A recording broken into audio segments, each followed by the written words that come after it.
Morning. आत्ता वाजलेले आहेत सकाळचे 11। ॲक्च्युली आजचा व्लॉग हा थोडा उशिराने चालू होतो आहे, कारण कालचा व्लॉग मी शूट नाही केला। आम्ही खूप रिलॅक्स करत होतो। परवा तुळशी बागेमध्ये फिरून इतकं डोकं दुखत होतं आणि आता शौर्याच्या पप्पांना सुट्टी आहे, तर त्यामुळे मस्तपैकी दुपारी बसून पिक्चर वगैरे बघत होतो आणि खूप रिलॅक्स केलं काल, बरं वाटलं। आणि व्लॉग नाही शूट केला, काही असं विशेष काही केलं नाही। आता आज आहे नरक चतुर्दशी। आज सकाळी मी एक व्हिडिओ शूट केला जो आजच्या दिवशीच रिलीज होईल। उंबरठ्याचे पूजन, घरामध्ये लक्ष्मी टिकून राहण्यासाठी काय केलं पाहिजे ते सगळं। आणि त्याच्यानंतर आता 11 वाजलेत मला तो व्लॉग शूट करताच, आणि आता मी पुढचा माझा दुसऱ्या दिवसाचा व्लॉग शूट करत आहे। आज शौर्याचा पप्पांचा उपवास आहे, मंडे आहे, तर पनीर पराठा बनवणार आहे। आज नरक चतुर्दशी पण आहे।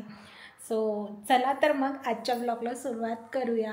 आणि तुम्ही सगळेजण माझ्या व्लॉगला आता इतकं भरभरून प्रेम देत आहात आणि छान कमेंटसुद्धा करत आहात। स्पेशली सुलभाताई, त्या न चुकता रोज त्यांची कमेंट असतेच प्रत्येक व्लॉगवरती, म्हणून खरंच खूप खूप कृतज्ञता। आणि असंच प्रेम देत राहा, खूप उत्साह वाटतो व्हिडिओ शूट करण्यासाठी।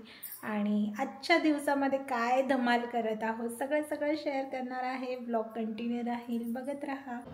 संध्याकाळचे आता 6 वाजत आलेले आहेत आणि शौर्य गेलेला आहे त्याच्या पप्पांसोबत गार्डनमध्ये खेळायला। सो शौर्याने खूप पसारा केलेला आहे आणि आता कपडे पण मी काढलेले आहेत दोरीवरचे, त्यांच्या घड्या करायच्या आहेत। चहा केलेला आहे, चहा घ्यायचा आहे मला अजून, पण म्हटलं पटकन अगोदर आवरून घेते, दिवा बत्ती सगळं करून घेते आणि मग शांतपणे बसून चहा पिते। आणि चला पटकन आपण पटापट कामं आवरूया आणि मग गप्पा मारते मी तुमच्यासोबत। सकाळी साडी घातलेली आणि साडीवरती दुसरे कानातले घातलेले, आता कानातले पण घालायचे आहेत, पण अगोदर कामं आवरून घेते। आणि छान वाटतंय, दिवाळी सगळीकडे मस्त दिव्यांची लखलखाट आणि खूप प्रसन्न वातावरण झालं आहे, सगळं छान चालू आहे। आणि तुम्हाला पण दिवाळीच्या खूप खूप खूप शुभेच्छा। आणि तुमची पण दिवाळी खूप सुख समृद्धीने, भरभराटीने आणि आनंदाने जाऊ देत, हीच ईश्वरचरणी प्रार्थना। चला तर मग पटकन आपली संध्याकाळची पूजा करून घेते आणि दिवे लावून घेते। कपड्यांच्या घड्या तर बाकीच आहे, ते करून घेते। चला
करून झालेली आहे। कालच्या व्लॉगमध्ये मी तुम्हाला म्हणाली होती की एक प्रसंग मला शेअर करायचा आहे आणि तो शेअर करते। ॲक्च्युली आजच्या व्लॉगमध्ये तो येणार होता पण नाही आला। म्हटलं चला या व्लॉगमध्ये तरी सांगूयात। तर झालं असं की आम्ही तुळशीबागेत चाललो होतो आणि नगरच्या पेट्रोल पंपवरती CNG भरण्यासाठी थांबलो होतो आणि खूप मोठी लाईन होती, खूप म्हणजे जवळजवळ अर्धा तास तर CNG भरण्यासाठी लागणारच होता। आणि त्याच्या बाजूलाच एक नामांकित हॉस्पिटल आहे, डेक्कन हॉस्पिटल। असं की मला वॉशरूमला आलेली आणि त्या हॉस्पिटलमध्ये म्हटलं जाऊन येते पटकन। आणि मला हे चांगलं माहिती आहे की हा कायदा आहे की स्त्रियांना म्हणजे मुलींना, बायकांना, कुठल्याही महिलेला जर वॉशरूमला जायचं असेल आणि जर पाणी हवं असेल तर कुठल्याही हॉस्पिटलमध्ये, हॉटेलमध्ये कुठेही थांबवलं जात नाही, हा कायदा आहे आपला। आणि मी वॉशरूमला जाण्यासाठी त्या हॉस्पिटलमध्ये गेले। झालं असं की CNGची ऑलरेडी लाईन खूप मोठी होती आणि मी जेव्हा निघाली तेव्हा शौर्य विचारत होता की मम्मा कुठे चालली, मम्मा कुठे चालली, आणि कारची विंडो ओपन करून तो मला सतत बघत होता। तर त्यामुळे माझ्या डोक्यामध्ये ती एक गिनगिन होती की शौर्य त्याच्या पप्पांना व्यवस्थित कार चालवून देतो की नाही, कारण कार एक एक करून पुढे जात होती जसं जसं CNG भरायची वेळ येत होती। तर माझ्या डोक्यामध्ये ते पण होतं आणि मी शौर्याच्या पप्पांना म्हटलं की मी पटकन जाऊन आली वॉशरूमला, शौर्याला घेऊन जाऊ का? तर ते म्हणाले नाही बसू दे, काही हरकत नाही, मी बघतो त्याला। तर म्हटलं ठीक आहे, मी जाऊन येते लगेचच। आणि माझ्या डोक्यामध्ये हेच होतं की हॉस्पिटल आहे, वुमन्सला अलाउ करतात। आणि मी पटकन गेले, तिथे सिक्युरिटी होता, त्याला विचारलं की वॉशरूम कुठे आहे, तर तो बोलला आतमध्ये। आणि मी आतमध्ये एंट्री मारणार, तिथे एक पेशंट होतं, वृद्ध पेशंट होता आणि त्यांना गाडीमध्ये बसवत होते आणि हॉस्पिटलची एक आया होती त्यांच्यासोबत जी बसवून देण्यासाठी मदत करत होती। आणि मी हॉस्पिटलमध्ये मेन एंट्री मारणार मेन दरवाजापासून, तर तिथेच त्या आयाने मला थांबवलं आणि बोलली की कुठे? तर मी म्हटलं वॉशरूमला चालली आहे। तर ती मला लगेचच म्हणाली की बाहेरच्या लोकांना अलाउ नाही आहे, तुम्ही इथे जाऊ नाही शकत। तर मी म्हटलं असं कसं, मुलींना, महिलांना सगळीकडे अलाउड आहे, असं कसं म्हणता तुम्ही? तर बोलते की नाही नाही, आमच्या मॅडम खूप कडक आहेत आणि आम्हालासुद्धा इथे अलाउड नाही वॉशरूमला जाणं, तुम्ही बाहेर जा। मी म्हणाले की हा कायदा आहे की महिलांना थांबवलं नाही जात वॉशरूमला जाण्यापासून, आणि माझं लहान बाळ आहे, मला अर्जंट जायचं आहे। तर तरीसुद्धा ती मला म्हणाली की नाही, तुम्ही बाजूला पेट्रोल पंप आहे तिथे तुम्ही जाऊ शकता, इथे तुम्हाला जायला मिळणार नाही। तर मी म्हटलं की ठीक आहे, मी असा विचार केला की जाऊ दे, पेट्रोल पंपवरती वॉशरूम असेल तिथे मी पटकन जाते, हिच्या नादी कोण लागत बसेल। आणि मला खरंच तिचा प्रचंड राग आला की एक बाई असून तिने मला जाऊन नाही दिलं। ती हवं तर तिच्या म्हणजे ज्या काही हॉस्पिटलच्या आहेत, हेड ऑफ द हॉस्पिटल, त्यांची परमिशन घेऊन पाठवू शकली असती जर इतकेच कडक नियम त्यांच्या हॉस्पिटलचे आहेत तर।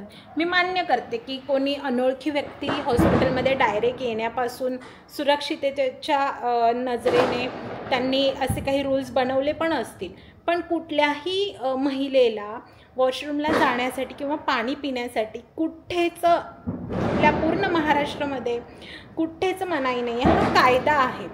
आणि तरीसुद्धा तिने जाऊन नाही दिलं।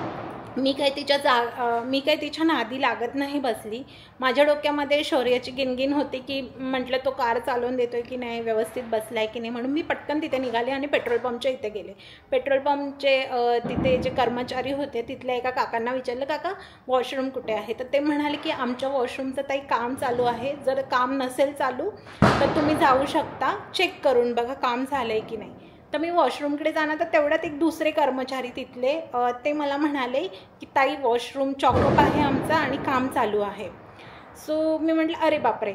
तर लगेचच तिथले सगळे कर्मचारी मला म्हणायला लागले की ताई तुम्ही हॉस्पिटलमध्ये जा ना त्यापेक्षा। तर मी म्हटलं अहो मी गेले होते आणि तिथे एक सिक्युरिटी कोण आया होत्या त्या, तर त्यांनी मला जाऊन नाही दिलं। तर ते म्हणाले असं कसं, हा तर कायदा आहे। म्हटलं हो कायदा आहे। आणि मी त्यांना रिक्वेस्ट केली, अर्जंट जायचं आहे, माझं लहान बाळ आहे, तरीसुद्धा त्यांनी काही माझं ऐकलं नाही।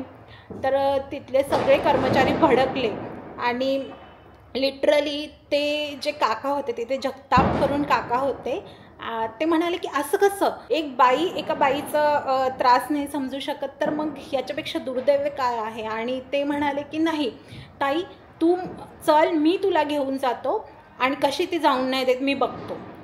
तर मी म्हटलं नाही काका जाऊ दे, मी दुसरीकडे कुठे जाते करून घेते ॲडजस्ट, काही प्रॉब्लेम नाही. तर ते म्हणाले नाही नाही असं कसं, हा कायदा आहे आणि ते पाळलंच पाहिजे. म्हटलं जाऊ दे काका, तुम्ही कशाला त्रास करून घेताय, म्हटलं जाऊ दे. पण तिथले सगळे कर्मचारी इतके चांगले होते, ते म्हणाले की नाही ताई आम्ही येतो तुमच्यासोबत, तुम्ही जा. तर मी कारच्या दिशेने जात होती. म्हटलं जाऊ दे काका, नको उगाचच तुम्ही बाजूबाजूला दिवसभर तुम्हाला थांबायला लागतं, उगाचच काहीतरी वादविवाद नको असेल, त्यांचे काही रूल जाऊ देत.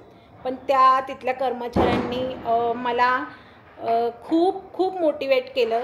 ते म्हणाले की ही नैसर्गिक क्रिया आहे, तुम्ही एक महिला आहात आणि या सगळ्या गोष्टींपासून जर थांबवलं जाते तर ते पूर्णपणे चुकीचं आहे आणि तुम्ही आवाज चढवलाच पाहिजे. तर मी तिथे कारजवळ गेल्यानंतर लगेचच काका ड्युटीवरून तिथून निघाले आणि मला म्हणाले की ताई चल, कसं कोण थांबवतं मी बघतो, तुला मी वॉशरूमपर्यंत घेऊन जातो. आणि ते खरंच काका आले. ते काका जसे माझ्यासोबत आले, मी व्हिडिओ स्टार्ट केला होता, म्हटलं काही झालं की त्याच्यामध्ये यायला, कारण मला त्या काकांनी सांगितलेलं की तू व्हिडिओ टाक, तू व्हिडिओ शूट करायला हवाच होता त्या बाईचा, आणि तिला हे सांगायला हवं होतं की असं कसं जाऊन नाही देत, तुझा व्हिडिओज काढते आणि तुझं नावच मी टाकून देते सोशल मीडियावरती. तर मी म्हटलं की तसं काही मला करायचं नाही आहे. पण नंतर मग जाताना मग मी व्हिडिओ काढला, म्हटलं काही प्रॉब्लेम झालाच तर आपण तो व्हिडिओ ठेवू शकतो. मी हवं तर एक क्लिप ॲड करून ठेवते त्याची इथे. आणि ते काका जसे माझ्यासोबत आले, ती बाई लगेचच साईडला झाली, ती काहीच बोलली नाही आणि काकांनी मला वॉशरूमपर्यंत सोडलं. मी जाऊन आली वॉशरूमला. मला या प्रसंगावरून हे सांगायचं आहे की आपल्या महिलांचे जे कायदे आहेत ते खरंच पाळले जात नाही. कुठेतरी माझीही चूक झाली की हा आपला अधिकार आहे, आपला हक्क आहे आणि तिथे मी आवाज उठवायला हवा होता, जो मी आवाज नंतर उठवण्याचा प्रयत्न केला काकांच्या सोबतीने. पण अगोदर एक सुशिक्षित नागरिक म्हणून मला असं वाटलं की जाऊ दे, कोण वादविवाद घालत बसेल. पण ती एक नैसर्गिक क्रिया आहे. मी थोडाफार वेळ म्हणजे अजून 15-20 मिनटं कंट्रोल करू शकत होते, पण ती नैसर्गिक क्रिया आहे. जर मला कंट्रोल झालंच नसतं तर मग काय झालं असतं, आणि माझं लहान बाळसुद्धा आहे. सो आपणही कुठेतरी चुकतो की हे सगळे नियम आपण त्या लोकांना पाळण्यासाठी भागसुद्धा पाडलं पाहिजे, आणि जे लोक नाही पाळत आहेत हे सगळे नियम त्यांना धडे शिकवलेच पाहिजेत.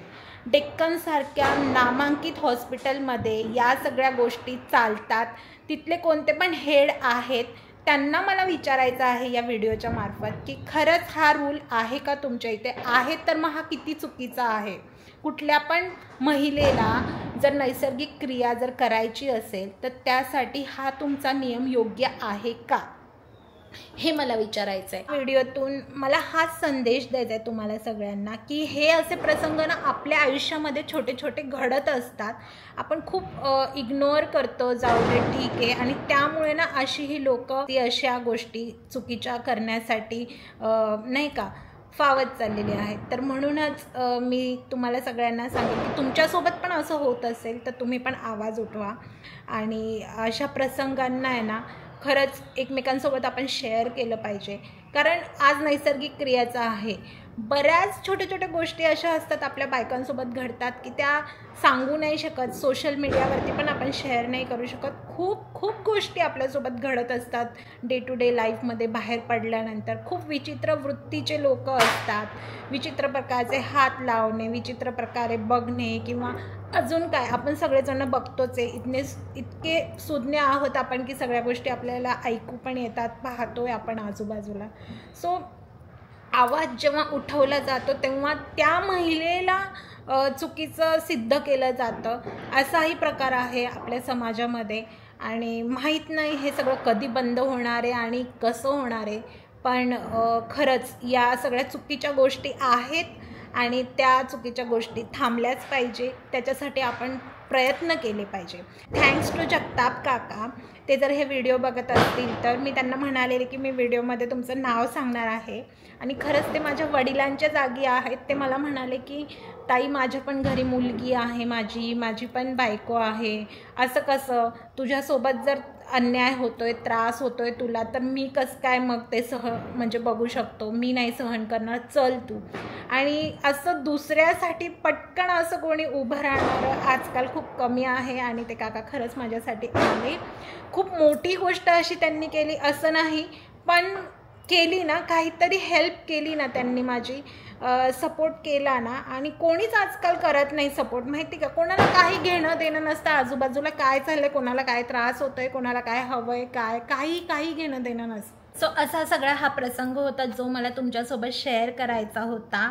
असे भरपूर प्रसंग आपल्यासोबत घडत असतात, आपण एकमेकींसोबत शेअर करूया. आणि तुम्हीसुद्धा अशा प्रसंगामध्ये कसा सामना करता, कशा त्या गोष्टींमधून बाहेर पडता, काय करता, ते सुद्धा मला कमेंटमध्ये शेअर करा. चला तर मग आजचा व्लॉग इथेच एंड करते. भेटूयात उद्याच्या व्लॉगमध्ये आणि खूप छान छान गोष्टी करूयात. दिवाळीच्या तुम्हाला सगळ्यांना खूप खूप शुभेच्छा. उद्या आहे लक्ष्मीपूजन. मी पण लक्ष्मीचे खूप छान पद्धतीने स्वागत करा. तुमची दिवाळी आनंदाची, भरभराटीची आणि सगळ्यांसोबत सुखाची जाऊ देत. सगळ्यांना खूप खूप प्रेम आणि खूप कृतज्ञता.